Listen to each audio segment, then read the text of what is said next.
Welcome back to Sports Blitz Live. Luke Robinson here with the Bradberry Medical Center Alabama Minute. Well, who says you can't go home again? Coach Pat Murphy sure can.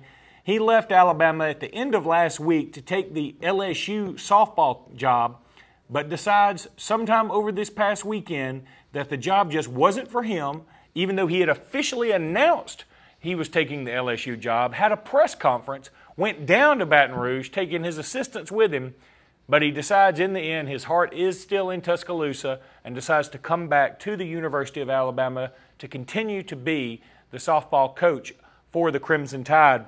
It's great for the University of Alabama. Again, Pat Murphy does get the knock on him essentially is that he has not been able to win the big game in the College World Series. But you know what? If you keep going back and you keep going back like Coach Murphy has, then eventually you'll get over that hump. This year he did something with the Crimson Tide that they had never done before. He won the first round game, then he won the second round game, ends up playing Florida to go to the College World Series, loses 2 games to Florida, so they end up finishing third place, which is not too shabby. But I think this Alabama team has a good future under Coach Pat Murphy, and hopefully he's here to stay this time. Moving on over to the baseball side, the University of Alabama baseball team had 4 players selected in this year's draft, while 3 of their signees also had their names called. The 4 players selected were junior pitcher Adam Morgan, who was drafted by the Philadelphia Phillies, junior center fielder Taylor Dugas, who was drafted by the Chicago Cubs, senior pitcher Nathan Kilcrease, who had a fantastic season for Alabama. He was taken by the Oakland Athletics. And finally, senior catcher Brock Bennett was drafted by the World Series champs San Francisco Giants. So again, another great draft for the University of Alabama as far as baseball goes, and it remains to be seen who will sign where and if some of these players will be back and if some of the signees will end up staying committed to the University of Alabama or if they will go on to the Major League Baseball.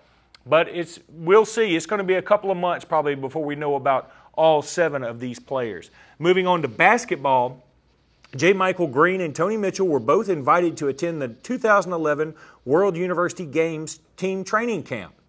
They're 2 of only 22 players in the entire country to be invited.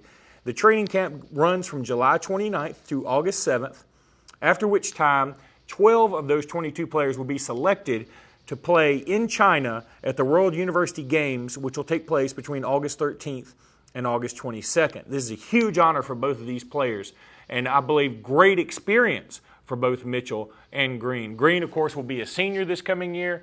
Mitchell will be a junior, and the Alabama team should be primed for a big, big year this next season. Finally, on the recruiting front, Alabama picks up another commitment from Casey Gladney, a wide receiver out of South Carolina. A diminutive player, very, very quick, a little bit under the radar, a little bit of a surprise to me at least that he was taken this early as a commitment by the Alabama coaching staff. But Chris Carter, the former NFL Hall of Famer, and his son, whose son is at Duron Carter, is at Alabama right now. Chris said that he loves this kid's potential, talking about Gladney. And then finally, Bradley Bozeman, also committed to the University of Alabama. This is a monstrous offensive lineman. He's about 6'5", 315 pounds, from Hanley High School, right near us in Roanoke. So another big week for the University of Alabama football team in terms of recruiting, as under Nick Saban, it will be a big week just about every week we talk about recruiting on the football front.